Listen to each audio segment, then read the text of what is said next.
In 1459, a book was written that contains images so bizarre that even 500 years later, their meaning is still shrouded in mystery. It depicts improbable medieval siege engines and machines of war, figures in extraordinary apparatus, and bloodthirsty duels. But key information is missing from the manuscript, and the author is displayed cryptically holding a broken chain. Why was this manuscript ever written, and who could have unlocked its lethal secrets? This book reveals the secrets of a medieval age far more advanced than future generations would ever imagine.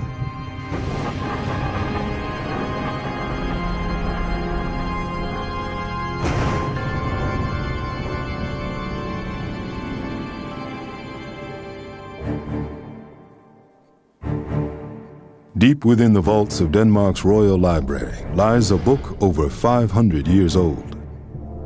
Its time-worn leather cover bears one simple inscription: Talhoffer, the mysterious fight master of the Middle Ages. This enigmatic book is written in Swabian, an ancient German dialect, and contains 300 color pages of images and text offering an astounding account of life in the Middle Ages. This is Talhoffer's actual 1459 manuscript, beautifully executed with colors as fresh as if it were painted yesterday. And there's Talhoffer himself in the center dictating to his scribe. The coded imagery and text within this manuscript has the potential to dispel some fundamental beliefs the modern world has about the medieval age. Was combat and warfare technology really as primitive as we imagined? Did knights act as chivalrously as depicted in Victorian times? And was the population as unsophisticated as history suggests? This is an incredibly important document because it tells us so much about this mysterious world. It's really a kind of box of secrets that we can open. For the first time, the Royal Library in Denmark is allowing the manuscript to be filmed. A team of experts from around the world will investigate the mysterious images and text within by using cutting-edge computer graphics and attempting unorthodox fighting techniques. It's actually making me sick to my stomach. Decoding the book's puzzling designs and constructing its enigmatic machines.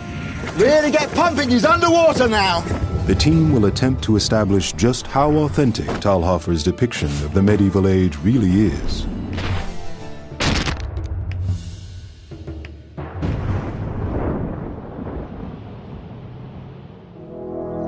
Talhoffer's Fightbook has lain dormant in Copenhagen's Royal Library for over 200 years. But 500 years after it was written, the manuscript has re-emerged in the public eye, with martial arts students worldwide seeking its medieval fighting techniques. One fight master who has dedicated his life to learning the fighting styles of the Middle Ages is John Clements. Clements is one of the world's leading experts in the field of medieval martial arts. We know very little about Talhoffer as a man, about his life, so he's a mystery in that regard. But we do know he's a master of the art of arms, that he's a knight, that he is a teacher, an instructor of knightly fighting arts. Talhoffer has dedicated nearly half the manuscript to medieval combat, and within these pages are numerous plates focusing on the violent and mysterious world of judicial duels.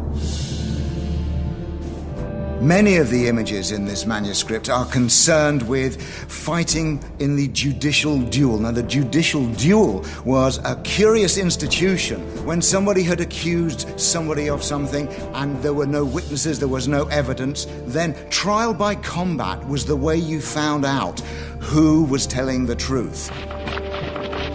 On the 8th plate of his fight book, Talhoffer describes why a person would be called forth for a judicial battle. Murder, treason, heresy, disloyalty, betrayal, falsehood, or using a maiden or lady. Those that broke these laws were often forced to face each other in judicial combat.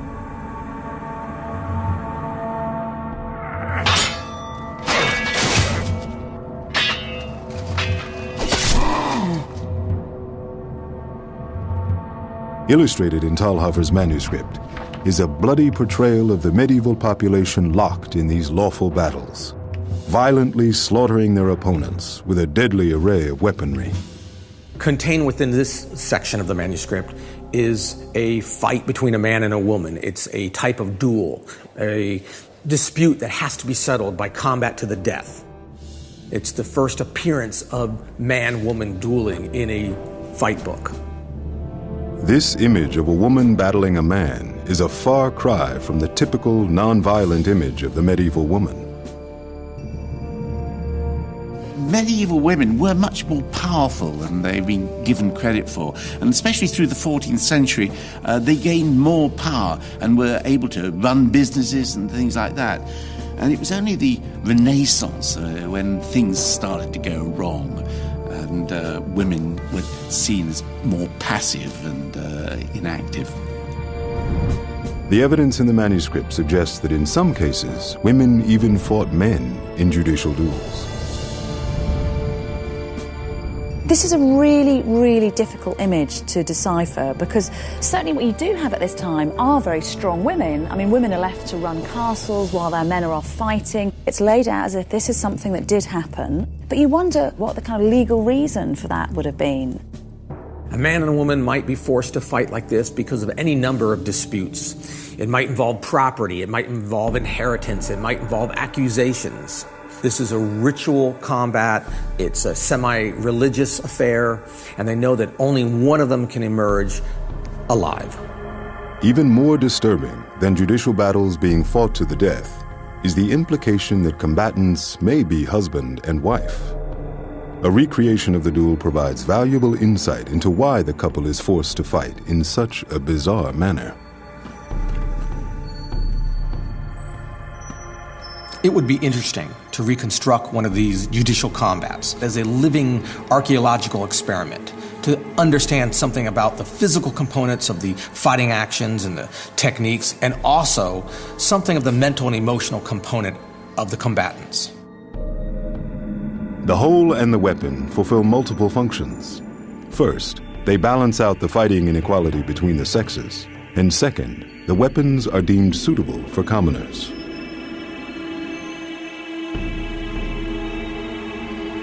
They gave her a heavy rock inside of her veil to use it like it's a flail. It's not a manly weapon, it's not a war weapon, it's not a self-defense tool, but they're clearly saying, here, you can use this, it's going to be lethal. Bash his skull in. Bettany Hughes will test the effectiveness of a rock in a veil against the skull of a sheep. When you're up close with all this gear, you realise this was certainly not play fighting. I mean, this thing is heavy in my hands, and I imagine just one of these is going to be a killing blow.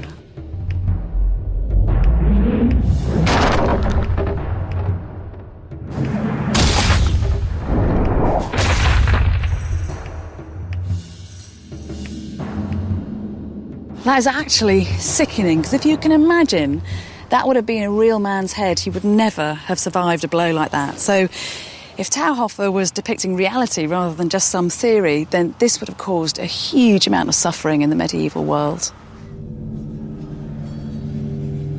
This 1542 image of a judicial duel between two knights suggests that such violent justice is part of the medieval world. And in 1228, there is even a case in Switzerland of a woman defeating a man in the same violent manner as depicted in Tauhofer's manuscript.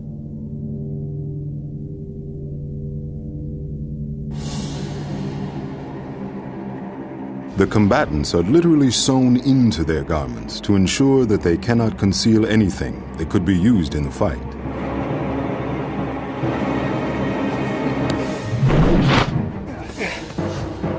It is also possible that the garments were made of leather and treated with oil to be made slippery, so non-fatal grappling moves would be ineffective and only a decisive killing blow would end the ritualized combat.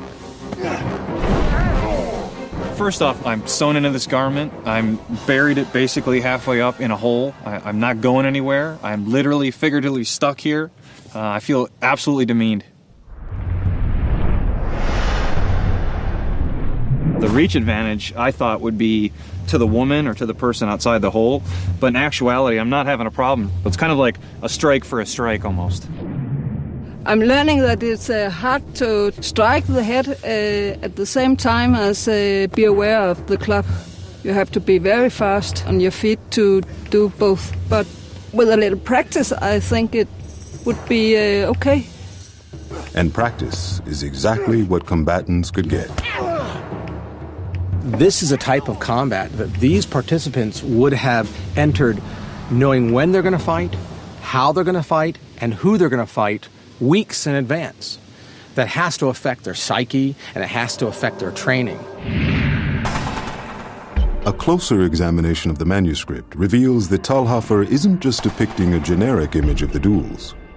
Each plate contains specific moves that with specialized training could be used to defeat their opponent. I'm dumping her on her head, and I'm bringing this club down right after her. And I'm going to probably crush her or stab her. There's nothing she can do from here. It is possible that Talhafer includes these specific images in his fight book to train the combatants and earn an income. It is recorded that he is a judge in judicial duels, a perfect vantage point to learn the most effective and deadliest techniques. Combatants could then learn these methods from Talhafer, most likely for a fee, to ensure victory in the eyes of both the law and God. The conclusions that we can reach tentatively about this kind of duel, it's let us understand it's brutal. It's set up to cause a decisive outcome. This is the world they lived in, a violent age, a violent world. But Talhafer's vision goes beyond the restricting circle of the judicial duel. Not satisfied with merely recounting in bloody detail his field of expertise, Talhafer turns his attention to the machines born of war.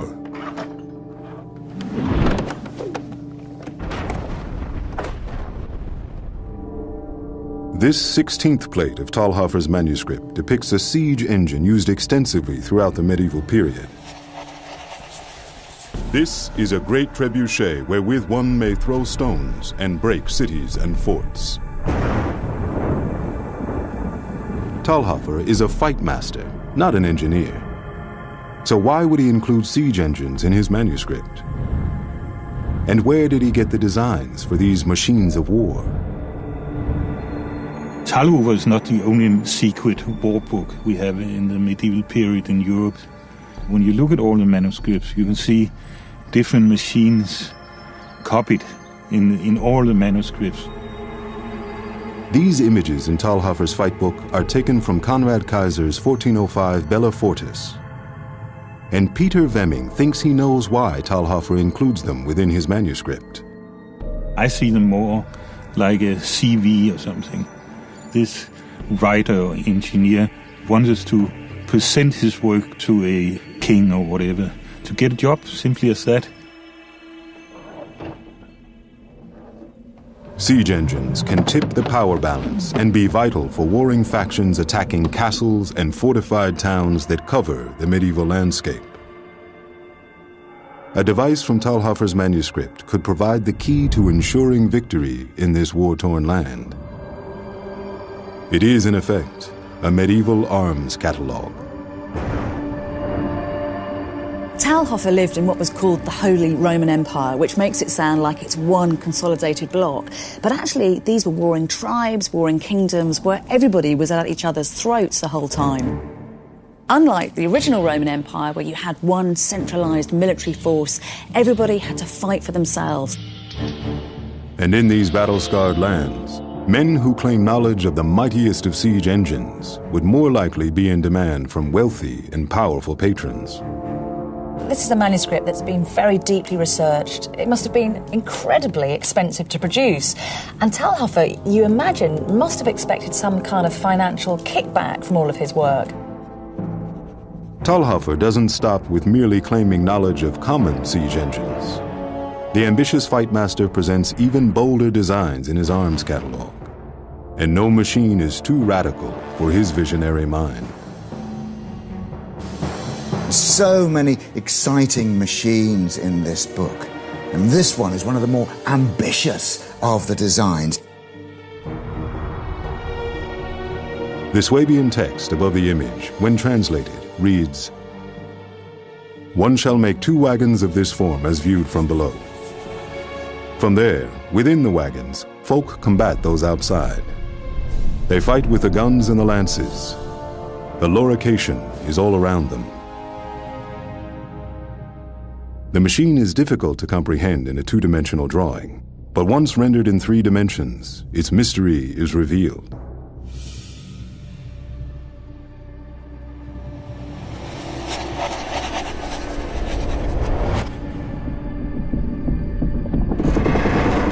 The remarkable design in Talhofer's manuscript depicts an armored tank.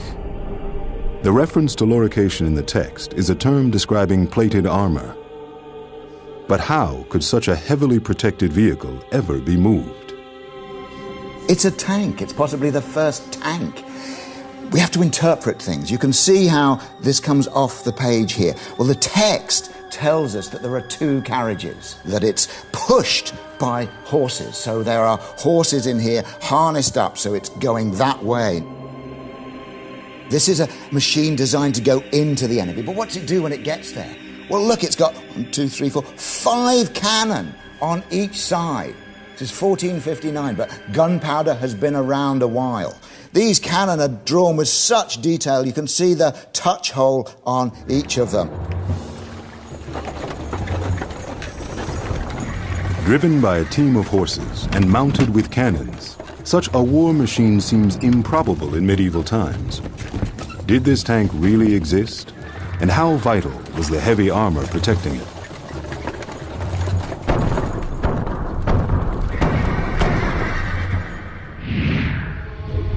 A replica of a medieval cannon, similar to the design in Talhofer's manual, has been built by historical experts in Denmark. By 1459, cast iron had been invented in the West, but it was only really used for cannonballs, and they couldn't yet bore and drill through a solid block. So they made it in the same way they made buckets and barrels. They made it with staves, single slats of iron that are held together by hoops, just like they are on a barrel. And that is why it's called the barrel of a gun. By 1459, cannon technology is available that allows multiple firing of the weapons from within the safety of the tank. A technology that is the distant ancestor seen on today's modern battlefield.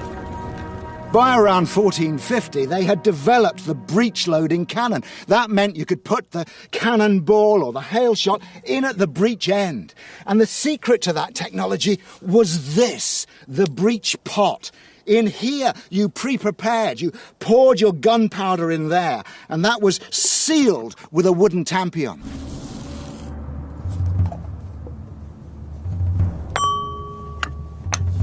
The breech-loading technology could allow a gun crew to fire 2 or 3 rounds a minute. But how much damage could these medieval cannons really deliver?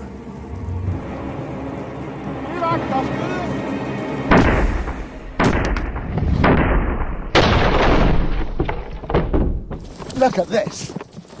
Look at this.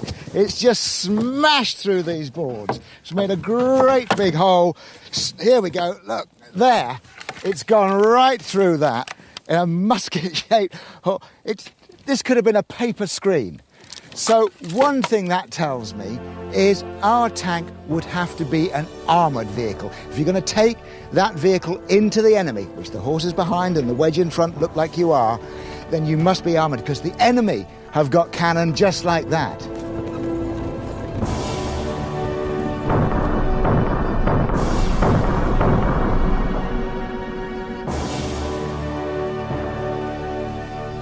It's hard to imagine such a sophisticated machine in the medieval age, an age perceived to have only primitive technology. But other historical sources besides Talhofer depict medieval tanks, suggesting that they are more than just the fight master's imaginative fancy. But not all objects in Talhofer's manual have such evidence to support them. book even more difficult to comprehend.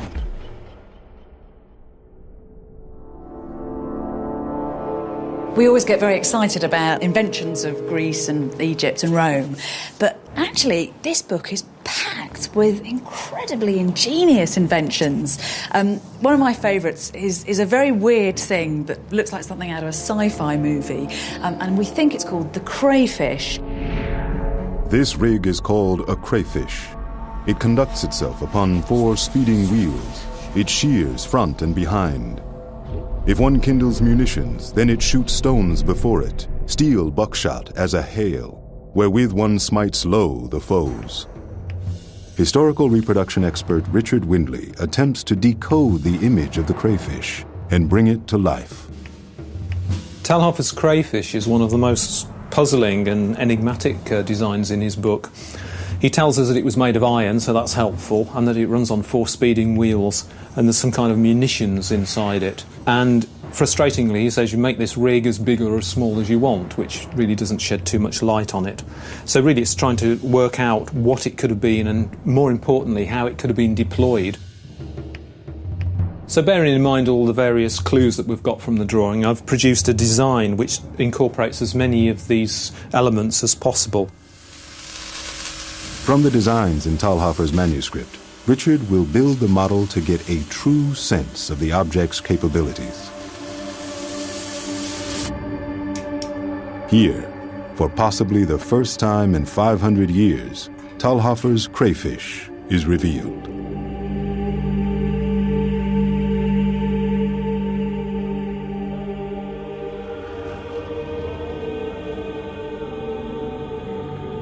It's got all the main features that we get in the Talhofer illustration. We've got the big spikes at the front, we've got the cutting scimitar blades here, and also the extensions on the wheel which will cut and maim if anyone gets in the way. Richard proves that the crayfish is a plausible design, but its construction doesn't answer the question of why or where it might have been used.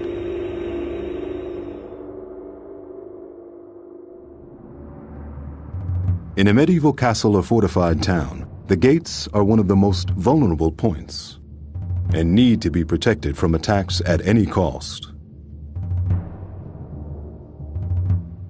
Mike Loades believes the crayfish could have been the perfect defensive system. How about if this, the crayfish, was in a castle gateway or a gateway to a fortified town? Then you could see the ropes that made it go to and fro were embedded in channels in the flagstone floor. That would be very effective because you could have a man inside the wall working a windlass to make it go to and fro. If there were 4, 5, 6 of these going like this, who would ride a horse through that? Who would dare to run through that? It would take you off at the ankles. And what is more, the text tells us it has explosive devices in it that would send out a hail of shot. Richard incorporates this devastating explosive weaponry in his design of the crayfish. There is a removable panel on here, which means we can get at the fusing for the grenades. Now, these are made to simulate cast iron, and it probably would have been full with metal fragments, something that's going to cause debris to fly in all sorts of directions. We really want to do some damage with this and take out as many enemy personnel as we possibly can.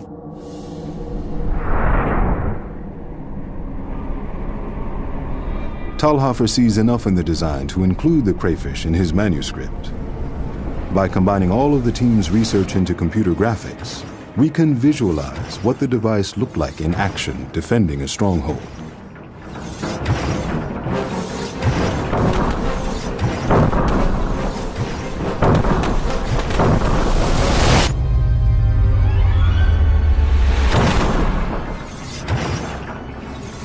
In theory, the crayfish was capable of repelling an enemy at the very threshold of a fortification. But for an attacking force to get that close in the first place is never an easy task. Talhofer again appears to have the right tool for the job. But the question remains, did it work? There are a number of ways you can take a castle or fortification. You can dig tunnels underneath it, undermine it. You can do an escalade, which is taking ladders and siege towers up to the walls and piling over the top. Or you can simply try and blow the gates off. But how do you get your bomb to the gates? Well, one idea is to use Jamie here in his armour and say, well, you're wearing armour, just walk up to it. But up there are going to be archers. The power of a warbow at short distance against a knight's armor could penetrate it at certain points. And if an archer is skilled enough, he could find the joins in the plate mail and kill the man inside.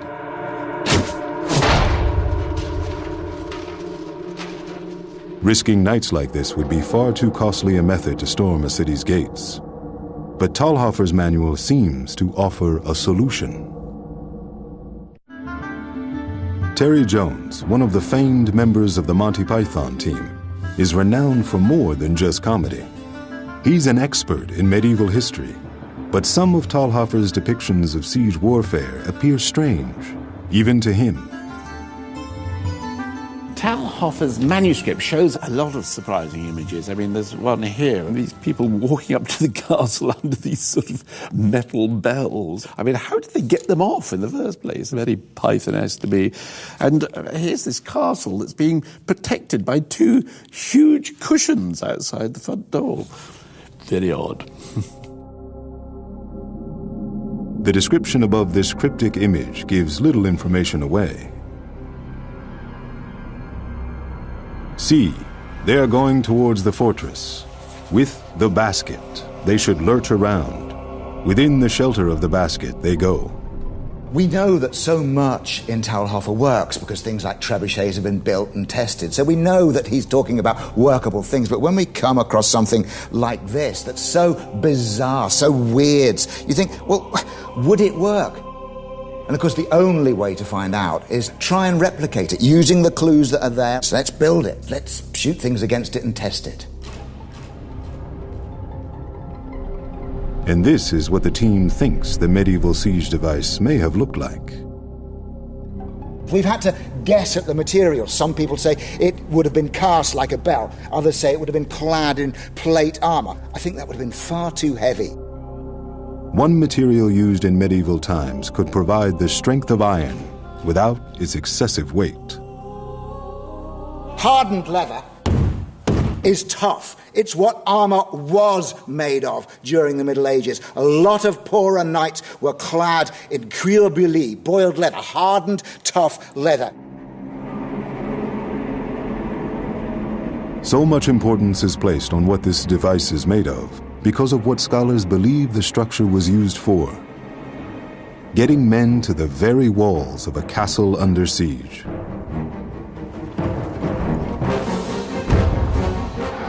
As the siege bell draws near to its target, it has to repel attack from very close range if the men inside are to survive.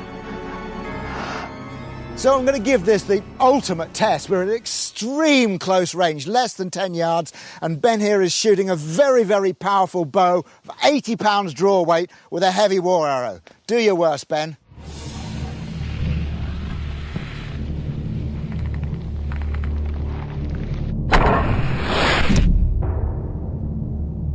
I expected that to punch right through. And it hasn't. It's penetrated, but it hasn't really penetrated that much. Certainly, one of the guys inside is bleeding, but he's not dead. That is remarkable stopping power. I think if we were to double this thickness, we really would have something of genuine defensive capability.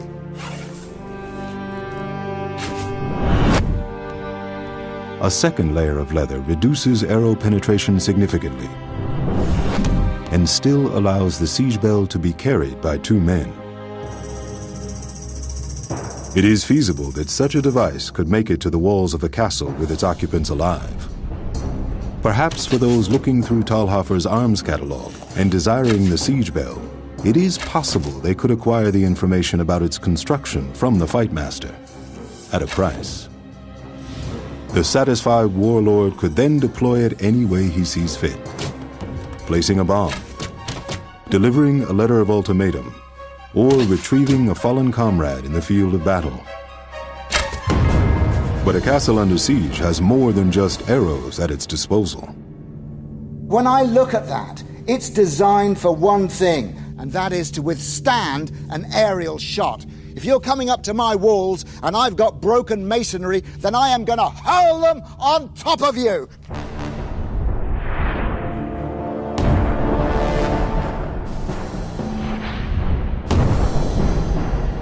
That has got a good structural shape, and even very big boulders, I think, with that central strut in the middle. The guys inside, their heads are going to be okay. With the correct military knowledge, these drawings in Talhoffer's manuscript have been transformed into a two-man siege bell.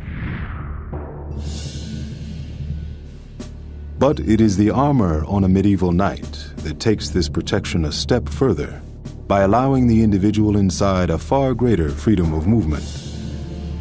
The knights featured in Talhoffer's 1459 Fightbook are primarily involved in violent and bloody activities. Talhoffer is trained as a knight and knows their ways intimately. Honorable knights rescuing damsels in distress isn't the only dubious portrayal of these medieval warriors. It was Laurence Olivier who was responsible for the misconception that armour was terribly heavy. In his film Henry V, he showed knights being lifted onto the horses by cranes. But in fact, of course, you couldn't fight if that was the case.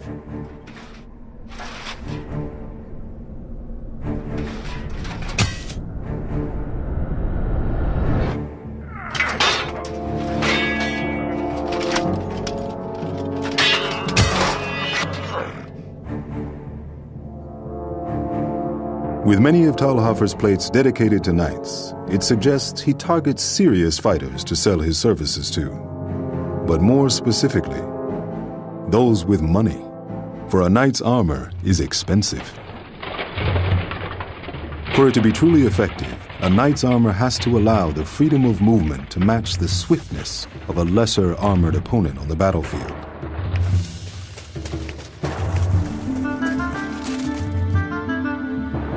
And also let a knight climb or mount a steed quickly. But the design cannot compromise on its protective capabilities, and it has to be able to withstand what is perhaps the pinnacle of medieval metallurgy, the longsword. In many of his depictions of fighting techniques, Talhoffer reveals the weapon's deadly efficiency. The craftsmanship that went into these blades shows that they are among the most formidable of weapons during the Middle Ages. What I've got here is a Talhoffer longsword. It's based on one of the illustrations in his 1459 manual. This sword has a balance point about 2 inches in front of the guard, which means that the blade can rotate easily about that point. The heat treatment on a medieval longsword blade would have been incredibly sophisticated. They were making a blade that would both hold an edge and would also flex during use. It's quite amazing. Very, very sophisticated workmanship. The heat treating on a sword is a two-part process, which is the quenching, which makes the blade hard but ever so slightly brittle. And then there's tempering, which is a lower temperature process of about 200 centigrade, which makes the blade flexible again. It's combining an awful lot of things. It's got devastating cutting power and fine balance.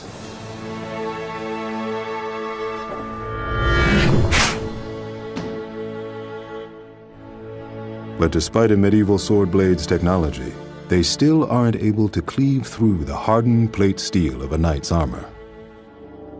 With a sharp, historically accurate, robust blade designed for fighting armor, you're simply not going to get through to wound him with an edge blow. It doesn't matter how hard I hit him or where I hit him. I can't cut through the armor with edge blows.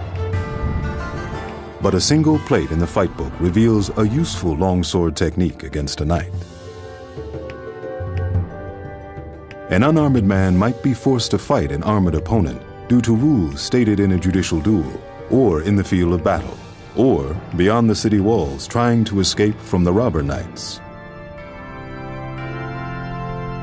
Talhofer gives us the way of fighting a knight and beating him, and that is through the techniques of half swording, where we're going to try and get that point in his visor, underneath his helmet, into his groin, behind his knee, under his arm, where he would normally have chainmail armor protecting him.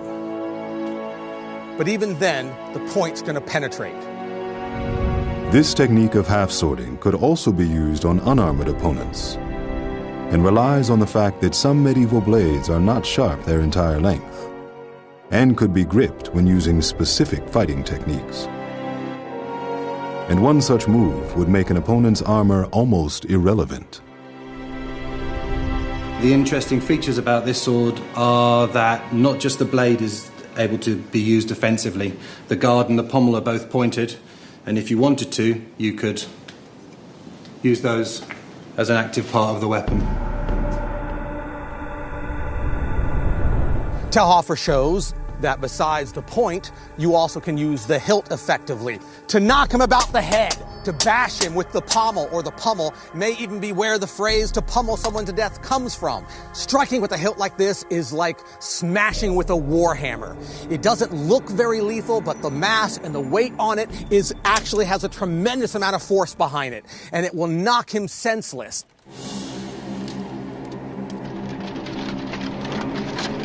John Clements is going to try these half-sword techniques against a knight in full armor to test their effectiveness.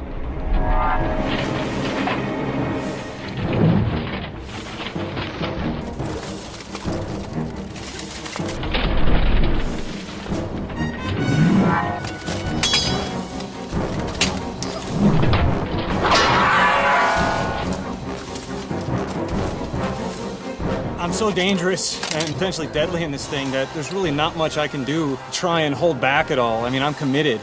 And once I'm committed, the suit has a weight and deadliness all to its own. Fighting unarmored against an armored knight, such as Talhofer shows in his plate, I felt obviously more agile and quicker, but it didn't make that much of a difference. He wasn't so slow that I can take advantage of it. I saw openings, but I can't get to them because he's all over the place. But what I was able to do is hit with that hilt. We know these techniques, we train in these techniques. To go all out and fully do it, and to see that pommel smash and put a dent in his armor, and to see him pause because of that blow, that was enlightening.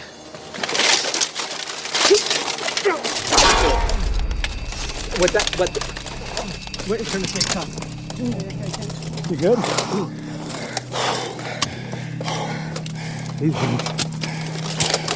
What happened there, Aaron? What happened there, Aaron? Well, in honesty, I'm still feeling the effects of that pommel strike from earlier when he hit me with the rear of his sword. The pommel on the end of it has so much momentum carrying right through the armor. It's actually making me sick to my stomach, and I'm having a hard time catching my breath and staying in the fight because I'm just sick. I felt it through my whole body. This is the helmet he was wearing here. It's a historically accurate reproduction. It's the right thickness of metal, the right kind of metal, and the dents that were put on it. It's not easy to dent this kind of helmet, this kind of metal, and when I threw the blow, I could see him react. I was frankly pretty darn surprised that I could get it in there with that kind of force. We train hard, we train in these moves from Talhofer, and Talhofer specifically shows this technique in his image of an unarmored fighter against an armored fighter. It really does validate that technique. Despite its brutal imagery and title, Talhofer's Fightbook is not entirely focused on the martial arts and warfare. Contained within its pages is material from many facets of life in the Middle Ages, including this bizarre image.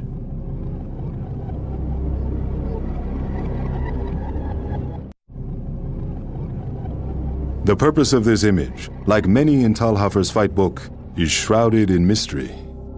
These illustrations are extraordinary. Here we've got frogmen, people in diving suits.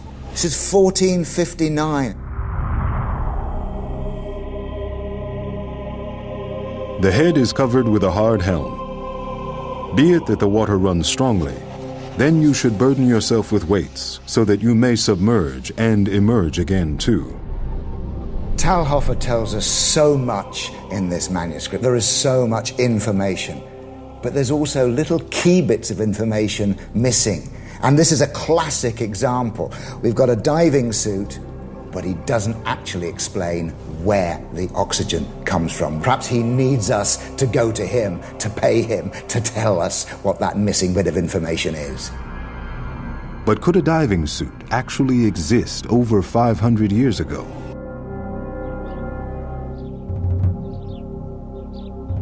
At the medieval center in Denmark, historians build a diving suit from images taken from another 15th century source. But does this technology really work? This helmet is slightly different to the one that we see in the Talhofer manuscript. What we see depicted there is what's actually known as a frogmouth helmet, very appropriately for a frogman. It's a frogmouth helmet which is used for jousting.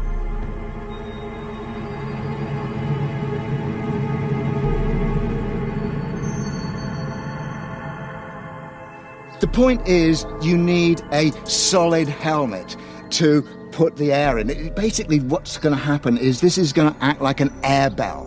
A very simple primary technology, the first of its kind. And I'm very glad that he's doing it and not me.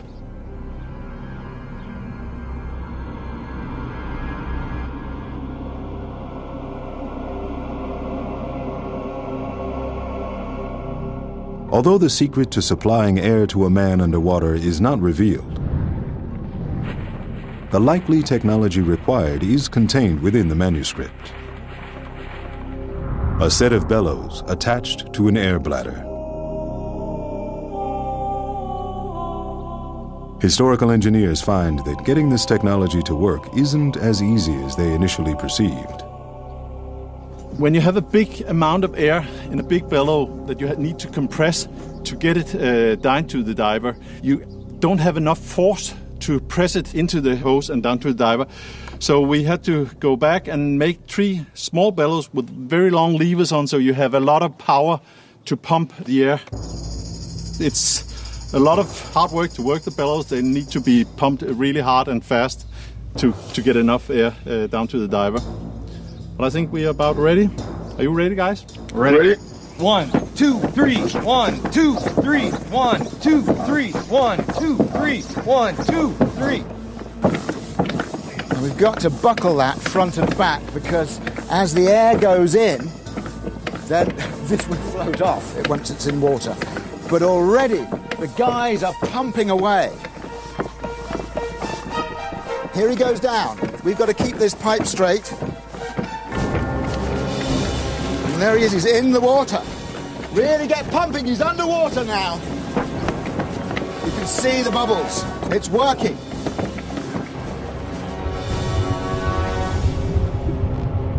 This is fantastic. You can see this technology that was thought about probably before 1400, and it's working. That man is underwater and he's breathing. And he's breathing through this pipe. There's guys pumping on those bellows. It's quite extraordinary. This test is limited to 10 minutes. But in medieval times, a diver could stay underwater for as long as there was a supply of men to pump the bellows.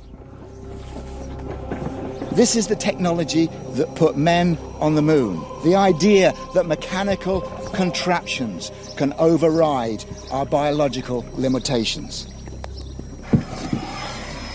Good job, Cook. Lige hammer up. Yeah. How was that? Fine. You're not wet there. The water it's only wet to here. No problem at all. Your whole face is dry. It's extraordinary. His whole face is dry. Yeah. The diving suit is one of the medieval world's great achievements, and the version depicted in Talhofer's manuscript appears to be more advanced than the suit the team in Denmark has just tested. It is closer in design to the closed air systems we have today, and is more maneuverable and better fitted, with the air likely designed to escape from the sleeves and not around the face. Talhofer does not reveal why the diving suit was used. And possibly this and all the other information the Fightmaster excludes from his manuscript is the answer to the image of him holding a broken chain. Could it be that Talhofer, through the secrets he kept, is the missing link that makes his 1459 fight book complete? For this manuscript offers us a glimpse into the violent and complicated world that we're only just beginning to truly understand.